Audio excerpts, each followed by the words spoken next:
Minority का जो institution होता है 3 तरह का होता है। Recognition institution recognisation as well as aid from the state से मांगता है। सीक ओनली रिकॉग्नाइजेशन, ठीक है, from the state and not aid, मदद नहीं मांगता। Institution that is neither seek recognition not aid from the state, ठीक है। आर्टिकल 31, ठीक है, right to property repealed by government का 44th कॉन्स्टिट्यूशन अमेंडमेंट 1978। तो आर्टिकल लीगल राइट्स हो गया वो है 300A में। Rights to constitution remedies article 32 heart and soul of constitution Ambedkar बोला it confers the right to remedies for the enforcement of FR, ठीक है। सुप्रीम कोर्ट से consider the guarantor and defender of FR, ठीक है। 5 तरह का Ritz जारी करता है, ठीक है। कौन कौन सा? आर्टिकल 32 का 1 में क्या होता है कि हम to move to supreme court, ठीक है, सुप्रीम कोर्ट जाने का ये बात है। आर्टिकल 32 का 2 में क्या है कि रिट्स जारी करने का बात है। सबसे पहला रिट्स होता है हैबियस कॉर्पस, ठीक है, to have the body of it is an illegal detention of it is against illegal detention of person. फिर है मैंडेमस, ठीक है, we command it is the issue to the public officer to the higher court to the lower court perform his official duties, ठीक है। मतलब कि इसमें कोई भी बड़ा कोर्ट लोअर कोर्ट को आदेश देगा कि बेटा काम करो अपना। Prohibition to forbid it is issued by high court to the lower court from exceeding his jurisdiction. Forbid मतलब बोलेगा कि औकात में रहो भाई, औकात में रहो। नेक्स्ट है क्राइटेरियन टू बी सर्टिफाइड। इसमें क्या होता है कि it is issue by the high court to the lower court to transfer of pending case और स्क्वाश द ऑर्डर।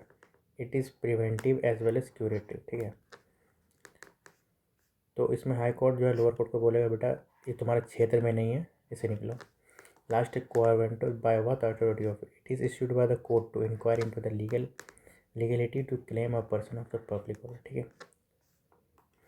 तो इसमें बोलेगा क्या कि व्हाट अथॉरिटी, किस अथॉरिटी से तुम यहाँ पे आए हो, ठीक। कि writs jurisdiction of supreme court differs from the high court. सबसे पहला बात यही है कि सुप्रीम कोर्ट जो है रिफ्यूज़ नहीं कर सकता, हाई कोर्ट रिफ्यूज़ कर सकता है, ठीक है। और हाई कोर्ट का जो रिट्स है वो वाइडर है सुप्रीम कोर्ट से। सुप्रीम कोर्ट जो है वो सिर्फ फंडामेंटल राइट्स, ठीक है, FR पे ही काम कर सकता है, लेकिन हाई कोर्ट जो है वो fundamental rights plus legal right दोनों में रिट्स निकाल सकता है।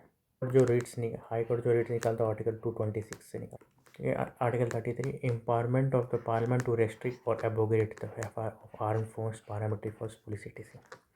Article 34 it provide the restriction of FR while martial law in the force इस एरिया, ठीक है। तो आर्टिकल 33 जो है वो रोकेगा किसे? 50th CA 1984 के तहत डाला गया था। इसके अंदर मार्शल लॉ के अंदर आता है AF ऑफ स्पा 1958, ठीक है। आर्टिकल 35 हो गया क्या कि इट्स पावर पार्लियामेंट के पास पावर है, ठीक है, कुछ भी बना power to make laws give effect to fundamental rights, ठीक है। वेस्टर्न ओनली ऑन पार्लियामेंट, ठीक है, west only parliament. Ensure uniformity throughout the India. कुछ एक्सेप्शन है फंडामेंटल राइट्स का। Article 31 does not immune the state law of judicial reserve represent.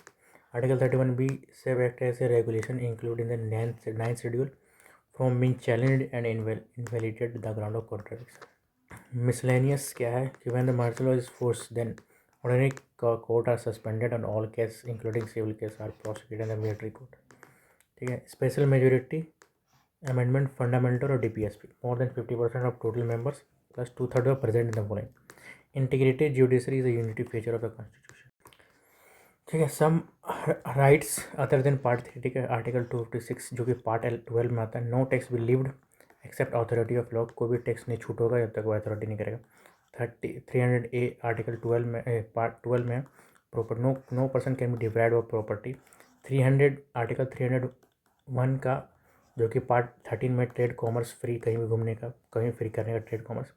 Article 326 जो कि part 5 election commission है, तो election of Lok Sabha Rajya Sabha basic adult suffrage यानी vote देने का अधिकार।